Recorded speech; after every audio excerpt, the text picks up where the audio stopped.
Merci de faire confiance au journal de la ville, mesdames et messieurs. Voici le sommaire. Les monuments de l'artiste musicien Shungu Wemba Dio, appelé Papa Wemba, dévoilé ce mercredi 8 novembre par le président de la République Félix Antoine Tshisekedi Tshilombo au quartier Matongé dans la commune de Kalamou. Pour la première fois, la formation paramilitaire sera lancée en République démocratique du Congo.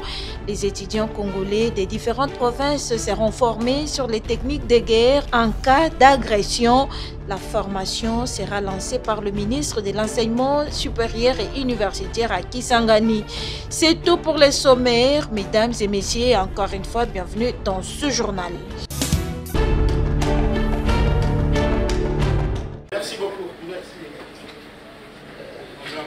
Le général d'armée Thiou Esongesa Christian, chef d'état-major général de FARDC, a présidé ce mardi 7 novembre 2023 une importante réunion au centre de coordination des opérations à Goma. Plusieurs autorités militaires ont pris part à cette réunion, notamment le gouverneur militaire du Nord Kivu et le chef d'état-major de la force terrestre. À cette occasion, le général d'armée Thiou Esongesa Christian a annoncé la désignation sur instruction du président de la République, commandant suprême des FARDC Félix Antoine Tshisekedi Tshilombo, du lieutenant-général Sikabwe Asindafala en qualité de coordonnateur des opérations au Nord Kivu, comme le précise ici le lieutenant-colonel Njike Kaiko Guillaume, porte-parole des opérations. Chef d'état-major général des forces armées de la République démocratique du Congo, le général d'armée Thioué Christian séjourne à Goma dans un cadre purement d'une mission d'inspection et de commandement. Et aujourd'hui, il vient de tenir une réunion très importante au centre conjoint de coordination des opérations, où il a réuni le gouverneur militaire ad intérim et commandant des opérations, mais aussi le commandant de toutes les grandes unités. Au cours de cette réunion, une mesure très importante a été annoncée aux autorités militaires de la place, laquelle mesure consiste à la nomination d'un coordonnateur des opérations. C'est pour dire que le gouvernement militaire est bel et bien gouverneur ad intérim, mais tout ce qu'il aura à poser dans le cadre de sa mission sera désormais coordonné par le lieutenant-général Sikabwe Fall, commandant de la force terrestre. Le chef d'état-major général de FARDC a également suivi les briefings sur la situation opérationnelle et sécuritaire présentés par le général Chirimwami Kuba Peter, gouverneur militaire intérimaire du Nord Kivu. Il a ensuite visité quelques positions de FARDC dans le territoire de Nyiragongo.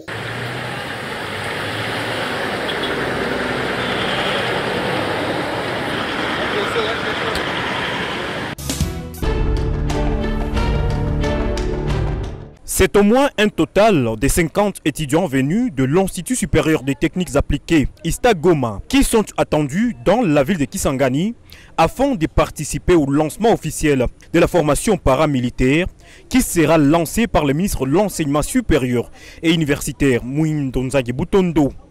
C'est mercredi 8 novembre 2023. Un premier lot composé de 18 apprenants a pris le vol de Goma pour Kisangani. Les 32 autres pourront quitter Goma ce jeudi 9 novembre en vue de rejoindre leurs camarades. Un mois durant, les étudiants congolais, dont ceux des provinces du Nord Kivu et de la Chopo, ainsi que du Congo central, seront formés sur les techniques de guerre en cas d'agression. S'ils les ont, reviendront pour poursuivre leurs études. D'autres, par contre, pourront intégrer directement les forces armées de la RDC qui combattent pour le retour de la paix. À en croire Stéphane Kakoulemate, encadreur de ces jeunes, ces étudiants ont répondu à l'appel du chef de l'État par l'entremise du ministre de l'Enseignement supérieur et universitaire, Mouindo Nzangi Butondo. C'est dans l'objectif de mettre fin aux menaces que subissent la République démocratique du Congo à sa partie orientale, lesquelles, orchestrées par les Rwandais sous le label du M23. Ils vont faire un mois à Kisangani pour cette formation. Et après, ils vont revenir continuer avec leur cursus académique. C'est une formation morale pour renforcer le patriotisme dans notre jeunesse. Vous savez que notre pays est attaqué depuis longtemps par les ennemis de la paix, les pays voisins. Ça, c'est un message fort que nous lançons à ces pays voisins qui ne cessent d'attaquer la République. Qu'ils sachent qu'il y a une jeunesse prête à défendre ce pays. De leur côté, les participants à cette formation paramilitaire se disent déterminés à défendre l'intégrité territoriale de leur pays. Pour eux, La guerre imposée à la République démocratique du Congo par les Rwandais est une provocation de trop qui mérite une solution définitive. L'armée est l'échantillon de la discipline de chaque pays. Nous n'avons pas de doute quant à ça. Nous sommes sûrs et certains que cet échantillon d'étudiants sera un modèle pour d'autres étudiants. Il convient de noter que c'est pour la première fois que la formation paramilitaire sera lancée en République démocratique du Congo.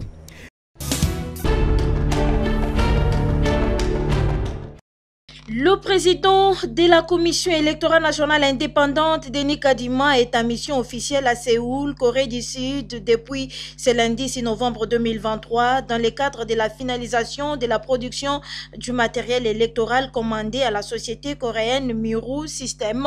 Le 20 décembre 2023, il y aura sans l'ombre d'aucun doute des élections au pays, confirme le président de la CENI. À Séoul, na Corée, Mboka Corée, pour natala ndeni musale zoleka pour ne boyebi to tindaki équipe munene awa à peu près batu kama bayaki apo basala musala. D'abord il y a inspection ya musala o esalamaki na ban partenaire na biso ya Miru na ye ngamo pona mona na miso na moni ke musala esalami malamu, musala eleki malamu to bakisi ba machine o to bengaka dispositif électronique de vote, ba bulletin de vote esalami so tali simananga o mona nyoso wana mingi tostotini na mboka o eza parmi balo ya suka. Donc musala ezo sala malamu na moni yango nga mona sepeli mingi. Na ningina rassurer bana mboka bayeba que biso tozolala te tongo midi poko na butu tozo sala musala parce que mboka il faut esa l'élection tous les 5 ans. Constitution esengi yango. Donc tozo sala musala et puis nazana esengo parce que zo kende bien. Ata naebi keza musala pasi ya pasi mais ezokene malamu seni esala quand même musala ça fait déjà eza 4e cycle électoral donc ezamba la liboso te tozana moins expérience. Alors toyebi ke to bandaki na retard mingi bat nyoso o basala na seni ba sali effort mingi parce que toyebi ke mboke ezotia biso miso. Alors tokokaki te tovanda to banda ko spéculer que non ekosala te non ngana vraiment na rassurer bande konabiso ba partie prenante ba onyoso baza intéressé na makambo ya élection bayeba ke seni azosala yaye. Bon une fois ba bilo onyoso ezokoma na mboka tozo dispatchango nayebi ke toza na saison ambula eza facilité mais tozo sala parce que toyebi que moi expérience et puis bolingo ya mboka et puis biso motivation que musale salama puis salama attend lilo bana kopesa bande konabiso bazana na ba doute na lingi bayeba que eloko nyonso toyebisa bango ki tosala yango so batali depuis ka tobimisa calendrier makambo nyonso tobaki tosala yango soki bakomi ozwa doute na suka bariske baregrete élection ekosalama le 20 décembre baproduction nyonso esi esalami inspection tosi toinspecte sikoyo etikali kaka lere ekoma na Kinshasa lere ekoma na Lubumbashi na bamboka misusu todispatche yango donc totinda yango sikoyo na kati ya mboka. Et moi je pense que toza na temps ya kokoka po tosala nyonso wana donc le 20 décembre pas bongama.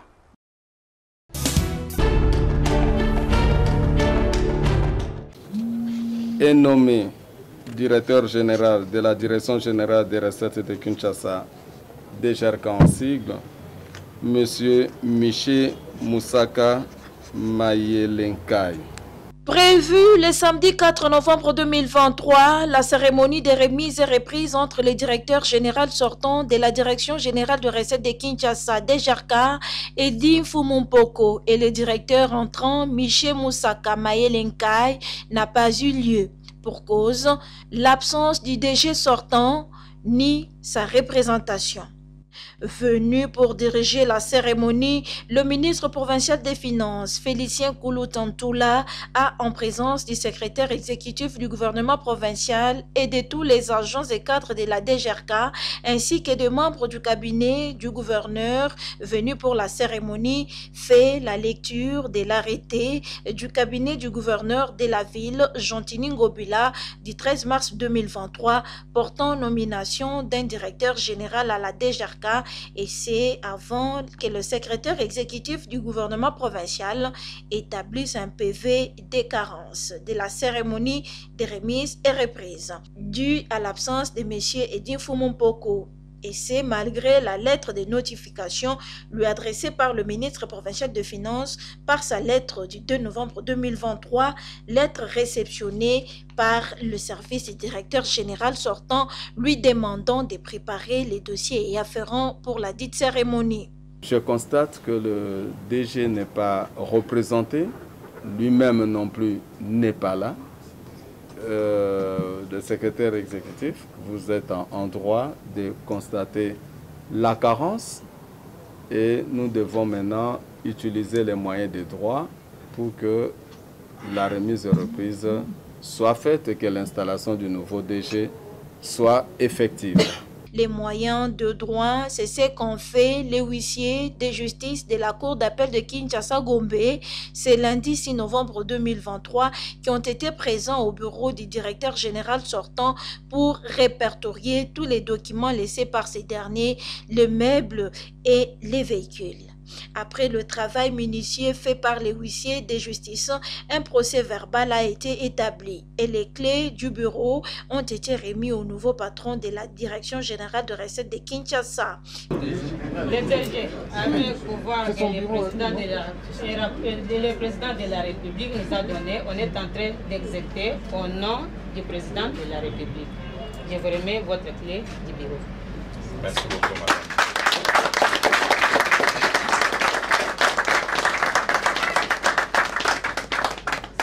Miché Moussaka Mayelenkai a été autorisé à occuper son nouveau bureau de travail par le secrétaire exécutif du gouvernement provincial et c'est à la grande satisfaction des agents et cadres de cette régie financière de la ville qui voient déjà une lueur d'espoir par l'arrivée du nouveau directeur général Miché Moussaka, un fils maison qui connaît mieux le vrai problème de la DGRK.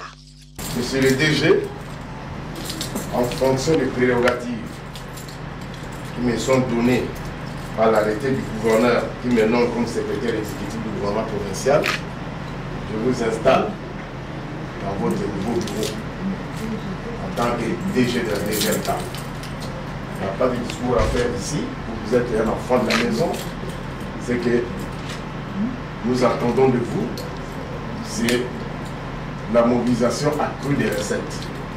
L'objet de votre nomination ici, c'est celui-là. Sans tarder, je vous donne les clés de vos bureaux et vous pouvez passer. Voilà, je vous donne possession de vos bureaux, les clés de vos bureaux. À partir de maintenant, vous pouvez vous installer comme DG de la Madame.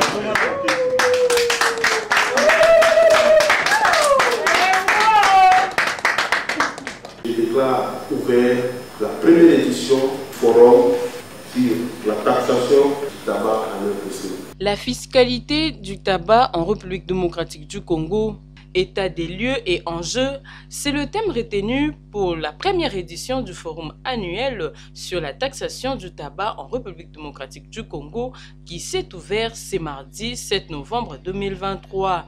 Appuyé par Tax Justice Network Africa et organisé conjointement par l'initiative locale pour le développement intégré, il dit, et les bureaux de liaison avec les parlements de la SANCO, ce forum a pour objectif de plaider pour de réformes fiscales efficaces. Ce forum a pour objectif de plaider pour de réformes fiscales efficaces sur les tabacs et ses dérivés en RDC. Assise ouverte par les représentants du ministre de Finances, Bellarmin Kimboulou. C'est vraiment une très belle occasion parce que aujourd'hui, dans la lecture de notre modérateur, c'est presque tous les services qui sont invités et tout le monde est impliqué pour que nous puissions réfléchir ensemble afin d'évaluer, de faire un état des lieux, où est-ce que nous sommes et quelles sont les stratégies que nous pouvons mettre ensemble pour que nous puissions trouver des solutions.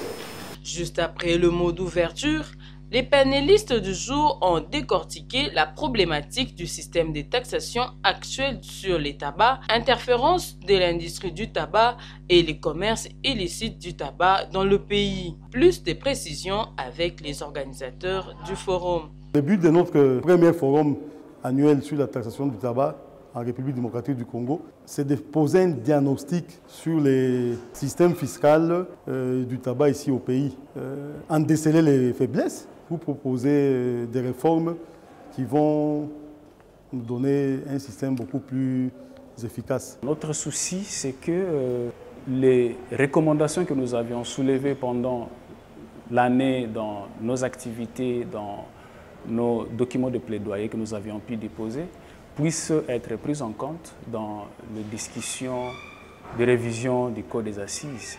Par ailleurs, l'élu de Songololo, Nelly Mwinga, a ému le vœu de voir l'amélioration du secteur. Les Congolais, jusqu'à aujourd'hui, nous n'avons pas compris les choses. Ce qui nuit à notre santé, et c'est ce que nous applaudissons aujourd'hui. Et ce qui devait avancer notre santé ou notre vie sociale, c'est ce que nous regardons comme si que nous négligeons. Nous interpellons encore nos consciences pour dire que travaillons pour le bien-être de notre pays. Et voilà ce que nous pouvons dire aujourd'hui. Ce n'est pas que nous devons revenir demain après-demain pour insister sur le même sujet alors qu'on doit avancer. Il y a beaucoup de choses à traiter dans le pays. Voilà. Il faut savoir que lors de ces forums, l'initiative locale pour le développement intégré a présenté et lancé l'étude sur l'ingérence de l'industrie du tabac dans l'élaboration et mise en œuvre de politiques anti-tabac en RDC.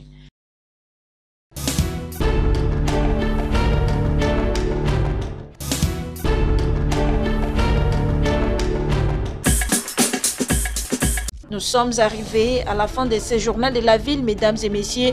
Merci de l'avoir suivi. Le prochain rendez-vous est fixé pour ce jeudi et d'ici là, portez-vous bien.